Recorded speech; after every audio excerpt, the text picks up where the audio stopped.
오늘은 다니엘서 6장 6절부터 10절까지의 말씀을 가지고 헌집 줄게 새집 다오라는 제목으로 말씀을 나누려고 합니다. 코로나19 아시는 것처럼 전 세계를 순식간에 멈춰서게 했을 뿐만 아니라 결코 이제 코로나19 이전으로 돌아갈 수 없는 뉴 노멀, 새로운 일상을 만들어내고 있습니다.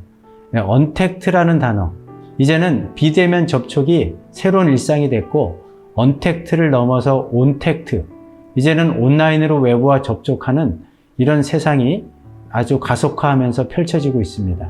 근데 이런 코로나 사태는 세상만 바꿔놓은 것이 아니라 교회에도 큰 변화를 지금 요구하고 있습니다. 당장 코로나 2차 대유행 사태를 겪으면서 모든 현장 예배가 중단이 되고 또 모든 대면 사역과 대면 모임이 중단되는 것을 경험하고 있습니다.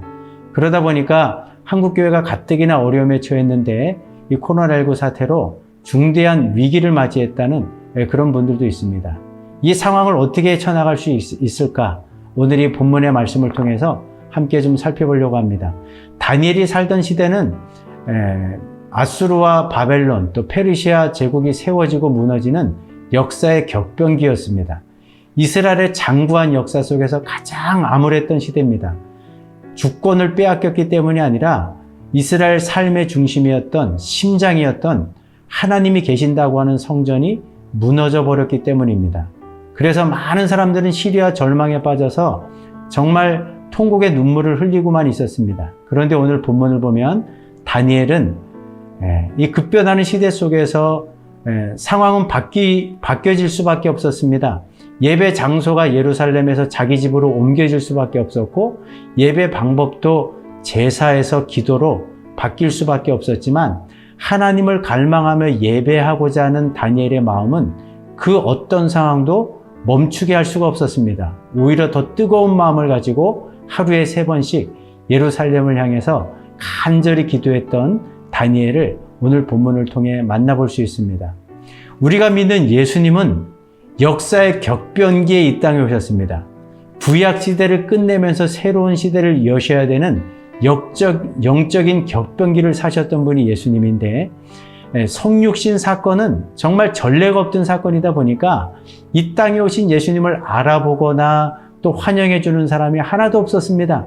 당시 종교주의자들은 예수님을 향하여 바알세불이 집혔다라고 비아냥거렸고 또 제자들도 가까이에서 예수님을 따랐지만 도대체 우리가 따르는 예수님이 누군지 모르겠다고 의구심을 늘 갖고 있었습니다.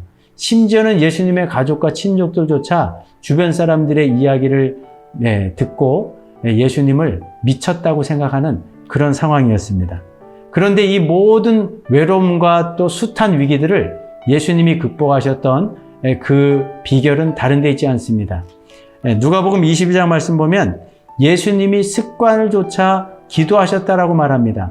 그 모든 수많은 위기를 돌파했던 유일한 비결이 바로 기도에 있었다는 거죠. 예수님은 기도를 통해서 사역을 시작하셨고 기도로 사역을 진행하셨고 기도로 사역을 마무리하면서 완성하셨던 분입니다. 그 주님을 생각한다면 우리가 이제 이 위험한 때, 이 험난한 때를 어떻게 지나가야 되는지 이 기도를 통해서 교훈을 얻게 됩니다. 기도하는 것, 기도해야 되는 것을 알고는 있지만 실제적으로 기도의 자리로 나가긴 쉽지 않습니다. 그런데 진짜 다니엘이신 예수님이 우리의 기도를 도와주십니다. 이미 성령을 보내주셨습니다. 성령 하나님께서 모든 것을 생각나게 해주시고 또 가르쳐 주십니다. 우리 안에서 말할 수 없는 탄식으로 우리로 하여금 부르짖게 해주십니다. 하나님의 뜻대로 간구하게 하십니다. 하나님의 뜻을 분별하게 하십니다. 우리가 살아가는 시대가 정말 종말론적으로 얼마 남지 않은 시대라는 것을 일깨워 주십니다. 그래서 새 속에 물들지 않는 경건함을 가지고 남은 인생의 때를 살게 하십니다.